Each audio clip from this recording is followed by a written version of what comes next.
teman-teman. Kali ini kita akan membahas tutorial tentang penggunaan Google Classroom di Universitas AGI. Nah, yang harus teman-teman perhatikan pertama-tama adalah pastikan teman-teman sudah mempunyai akun email student. Akun email akun email student ini biasanya dibagikan pada saat menjadi atau mendaftar menjadi mahasiswa baru. Ya. Nah, mahasiswa baru itu tidak berarti hanya mahasiswa baru yang baru memulai studi di UNAKI atau mahasiswa yang memang benar-benar baru, tetapi juga untuk kelas transfer juga sama. Ya. Ketika teman-teman resmi bergabung menjadi mahasiswa di UNAKI, teman-teman akan mendapatkan email student. Ya, biasanya menggunakan format NIM ya. Jadi NIM-nya teman-teman @student.unaki.ac.id. Nah, teman-teman silakan saja login ke akun email student teman-teman. Ya, caranya sama persis ketika teman-teman login akun Gmail pribadi ya atau akun email pribadi ya yang Gmail. Nah, kemudian teman-teman bisa langsung mengakses Classroom ya. Nah, biasanya teman-teman ya, artinya gini, setiap dosen memiliki standar yang berbeda-beda ya. Tetapi kalau di mata kuliah saya biasanya mahasiswa saya invite ke Classroom. Jadi untuk memastikan bahwa peserta yang ada di Google Classroom itu adalah mahasiswa yang sudah terdaftar resmi, artinya sudah KRS, sudah menginput kartu rencana studi, ya, maka dari sistem akademik saya akan panggil atau akan invite menggunakan NIM mahasiswa atau NIM pesertanya. Nah, dalam kasus ini saya akan mendemokan penggunaan Google Classroom dari sisi mahasiswa. Bagaimana kita mengakses materi, bagaimana kita mengisi presensi online yang umumnya diberikan oleh dosen ketika kuliahnya berjalan pada mode atau pada bentuk atau pada mode online ya, pada mode online. Nah, biasanya Bapak Ibu dosen akan memberikan materi, akan memberikan presensi, kemudian akan memberikan bagaimana mengakses materi, kemudian bagaimana mengakses presensi ya. Jadi Bapak Ibu dosen biasanya akan memberikan satu paket ya teman-teman ya. Biasanya memberikan materi, memberikan presensi, memberikan kuis kalau ada kuis, kemudian memberikan tugas jika ada tugas kalau ada tugas ya. Nah, biasanya satu paket itu. Nah, kali ini saya akan mendemokan bagaimana teman-teman memberi atau mengakses materi ya, kemudian mengisi presensi, kemudian kuis dan tugas ya. Nah, untuk kasus yang pertama ini teman-teman kasusnya adalah sudah saya invite classroom-nya atau ya sudah saya invite ke dalam classroom saya, kelas saya. Nah, teman-teman ada dua pilihan, yang pertama adalah join dan yang kedua adalah decline ya. Nah, join itu untuk kita bergabung, artinya kita menyetujui bahwa akun kita di-invite oleh dosen kita. Ya, artinya kita masuk ke dalam kelasnya dosen kita. Ya. Sedangkan decline itu kita menolak. Ya, kita nggak mau join nih, kita nggak mau gabung, kita decline. Ya. Nah, untuk kasus ini kita akan lakukan join, kita klik join, ya, supaya kita bisa masuk ke dalam kelas Bapak Ibu dosen. Nah, setelah teman-teman join, ya di sini ada cek join button to join your class video call. Ya, ini kita buat itu aja. Nah, di sini teman-teman ini bisa kalian kecilkan, jadi supaya bisa tampilnya agak lebar. Nah, Pak, bagaimana kita melakukan apa atau mengakses semua materinya, materi, presensi dan sebagainya ya. Di sini ada seperti tiga tab gitu, ada stream, classwork dan people ya. Kalau kita ingin mengetahui siapa saja yang masuk ke dalam kelas kita, itu kita bisa melihat dari people-nya ya. Misalnya di sini kalau dari sisi teacher-nya atau dari sisi dosennya itu bisa mengetahui siapa saja student atau siapa saja siswanya. Ya, tapi kalau dari sisi siswa, ini sepertinya hanya muncul teacher-nya saja ya atau dosennya. Nah, untuk classwork-nya atau apa namanya, apa saja yang diposting oleh dosen kita bisa akses di classwork. Nah, di sini saya akan mencontohkan ada materi ya. Di sini kita akan mengakses dulu materi satu ya.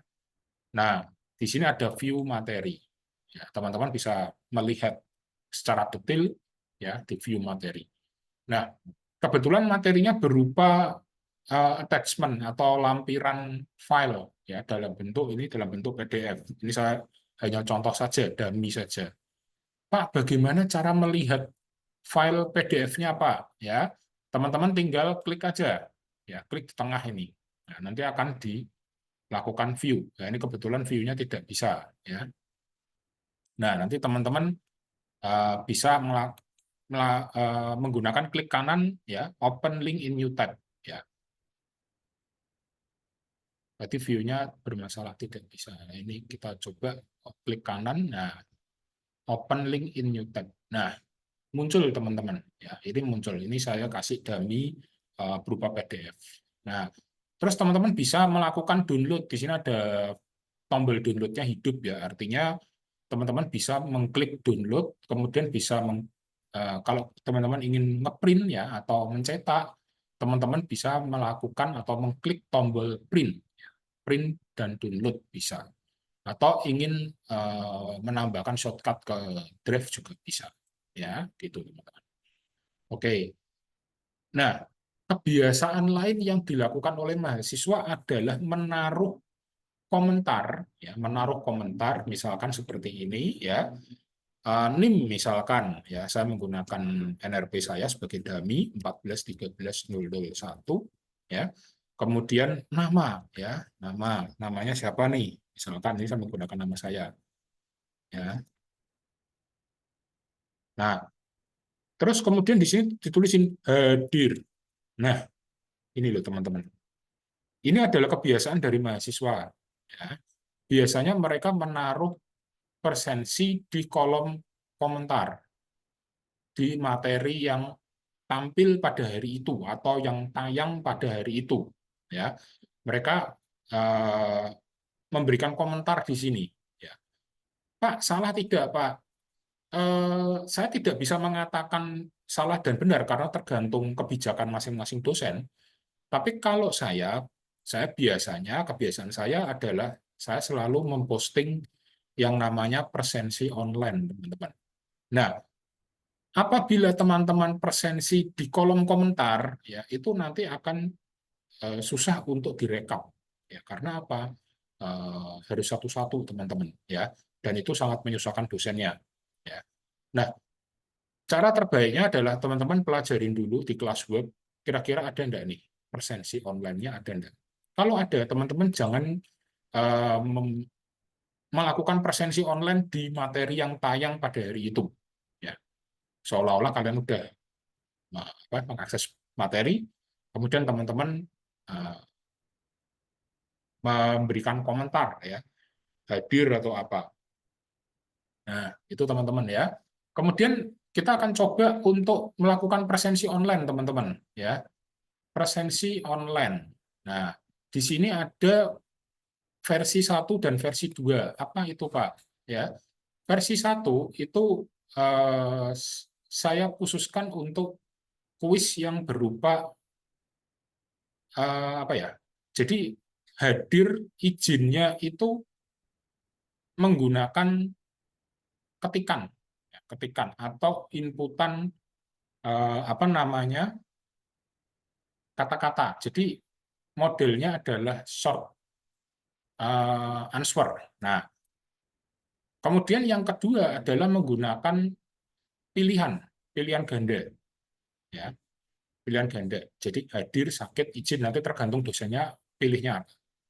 Ya, kita akan coba untuk presensi online versi 1. Caranya adalah view question, ya, karena ini kebetulan di tempat saya menggunakan pertanyaan untuk presensinya. Nah, di sini kita akan memberikan pertanyaan, ya. Memberikan jawaban, ya, bahwa kita tuh hadir loh Pak, ya, hadir, ya. Kemudian kita akan klik turn in, ya, klik turn in. Nah, apabila teman-teman sudah mengklik atau ngeklik tombol turn in, itu berarti jawaban Anda sudah direcord atau sudah terekam atau sudah masuk. Ya. Nah, di sini juga teman-teman perlu memperhatikan adanya tulisan do, ya, do September tanggal 2 jam atau pukul, ya, 11.59, jadi 11.59 malam, ya, PM. Nah, tolong perhatikan ini teman-teman, ya, tolong perhatikan ini teman-teman, due date, ya, due date September tanggal 2 jam berapa, ya, due date-nya ini masing-masing dosen pasti akan beda-beda, ya, tergantung settingan dari masing-masing dosen, ya. Tanggal dan jam, perhatikan due date. Kenapa teman-teman kok harus memperhatikan due date? Kalau teman-teman tidak memperhatikan due date, teman-teman terlewat atau terlambat, ya, mengisi presensi, menyampaikan tugas, mengerjakan kuis lewat dari due date, teman-teman, teman-teman pasti akan kena masalah. Masalahnya apa? Kalau settingan di dosen, ya, settingan di classroom dosen close submission after due date, maka teman-teman tidak bisa lagi mengirimkan jawaban atau mengirimkan tugas atau mengirimkan kalau seperti ini berarti presensi dan seterusnya, ya, kena limit waktu, teman-teman tidak bisa lagi mengirimkan jawaban. Nah, kita akan coba untuk presensi online yang versi 2. Nah, di sini sudah kelihatan nih, hadir, sakit, izin. Kita view question dulu, ya. Presensi online versi 2, ya, ini saya klik hadir misalkan.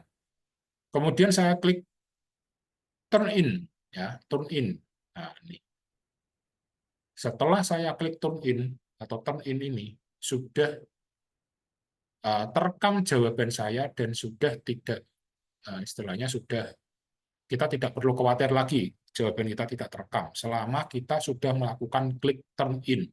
Nah, kebanyakan mahasiswa kesalahannya adalah satu lewat due date, ya. Yang kedua adalah tidak melakukan klik pada tombol turn in, ya, turn in. Itu tidak diklik, teman-teman. Sehingga jawabannya tidak terekam atau tidak masuk di dashboard dosennya. Kurang lebih seperti itu, ya. Oke, kita lanjutkan. Nah, di sini saya akan memberikan contoh bagaimana kita mengerjakan kuis, ya. Nanti yang terakhir kita akan mengerjakan tugas, ya. Oke, kuis. Nah, kita coba untuk kuis, ya. Kuis di sini, kemudian di sini ada email, ya. Nah, untuk kuis teman-teman, ya, email ini record artinya apa? Artinya kita akan ketika kita menjawab pertanyaan ini, ya, kita merekam dengan email ini, ya, email student kalian misalkan. Nah, kemudian di sini adalah jawabannya, ya. Ini saya ngawur aja pertanyaannya, ya. Misalkan sudah saya submit. Nah, di sini ada view score kalau teman-teman mau nonton skornya. Wah, ini 100, ini berarti 100 dari 100, ya. Nah, seperti itu. Oke, setelah selesai, ya. Ini berarti teman-teman sudah selesai mengerjakan kuis. Tinggal nanti teman-teman, Pak, saya sudah mengerjakan kuis, Pak. Bagaimana? Tinggal diklik mark as done. Ya. Lah, tadi saya sudah mengerjakan kuis, ya sudah terekam melalui Google Form. Ya, ini Mark Esdan, hanya begini saja. Ya. Kalau teman-teman ternyata, Pak, saya kepencet atau tertekan secara tidak sengaja Mark Esdan, ini mau saya unsubmit, Pak. Ya. Ternyata saya belum mengerjakan, oh Pak. Ya, bisa di unsubmit. Ya. Demikian pun juga nanti dengan assignment, teman-teman. Ya, ini saya klik Mark Esdan karena sudah selesai. Ya. Oke, sudah. Yuk, kita lanjutkan ke classwork, kemudian ke bagian tugas. Ya. View instruction. Nah, ini teman-teman. Ya. Nah, di sini biasanya akan muncul instruksi tugas oleh dosen kalian. Biasanya kalau ada lampirannya juga nanti akan muncul lampirannya berupa attachment file seperti PDF, Word, Excel, dan seterusnya. Ya. Nah, teman-teman pastikan teman-teman ketika mensubmit tugas, ya, mengirimkan tugas, misalkan diminta formatnya Excel, ya teman-teman harus mengumpulkan dalam format Excel. Artinya format yang diminta oleh dosen teman-teman. Ya, misalkan Pak, syaratnya harus format PDF. Ya, mau nggak mau format PDF, ya kan? Nah, gitu teman-teman. Nanti tinggal teman-teman kalau sudah siap filenya, tinggal add or create, ya. Nah, teman-teman nanti tinggal klik file, ya, untuk mengupload filenya. Nah, di sini saya misalkan mencontohkan nih, filenya apa ya yang bisa saya upload di sini. Misalkan saya ingin mengupload apa ya? Ini saya upload. Ya. Uploadnya juga mudah, teman-teman tinggal drag and drop saja. Ya. Nah, ini tunggu prosesnya sampai selesai. Nah, setelah teman-teman berhasil mengupload tugas teman-teman, jangan lupa klik turn in. Ya. Ini yang biasanya salah atau lupa dilakukan oleh mahasiswa. Ya, makanya teman-teman, wah, nilai tugas saya kok nggak ada ya. Teman-teman protes ke dosennya bingung. Ya, lo memang kamu belum ngirimin tugas kok, ya kan? Dibuka dashboard dosennya kosong. Ya, teman-teman merasa, Pak, saya udah kirim tugas nih, mana buka dashboardmu, dashboard apa namanya, dashboard mahasiswa dibuka, ya, Kak. Nah, Pak, saya sudah submit, Pak. Oke, sudah turn in belum? Belum. Nah, itu yang biasanya tidak masuk di bagian dosennya atau di dashboard dosennya. Nah, untuk itu klik turn in, ya. Klik turn in. Nah, ketika tombolnya sudah berubah menjadi unsubmit, ini berarti teman-teman sudah selesai mengirimkan tugas teman-teman. Ya, teman-teman sudah selesai mengirimkan tugas teman-teman. Nah, nanti tinggal kita cek aja di dashboard di dashboard dosen. Nah, kemudian teman-teman, ya, apabila Bapak Ibu dosen menginginkan tatap maya, ya, tatap maya atau bisa dikatakan kalau istilah populernya Zoom, ya, meskipun aplikasinya bukan Zoom, ya, teman-teman tinggal mengklik eh, di bagian stream, ya, bagian stream, ya, di tab stream itu ada di bagian sebelah kiri itu meet join. Nah, teman-teman tinggal klik join saja, ya. Akan secara otomatis teman-teman masuk ke Google Meet-nya dosen, Bapak Ibu dosen tersebut, ya. Jadi teman-teman tidak perlu repot seperti di Zoom itu apa ya, mengklik link, kemudian kalau enggak ya teman-teman join melalui apa itu kode meeting atau apa, harus masukin password dan seterusnya. Tidak, ya. Di Classroom cukup teman-teman selama masih dalam satu Classroom, teman-teman tinggal klik join saja. Ya, nanti langsung bisa terhubung secara otomatis. Oke, begitu teman-teman untuk tutorial penggunaan Google Classroom. Ya, Semoga bisa bermanfaat bagi teman-teman. Sampai jumpa di video berikutnya.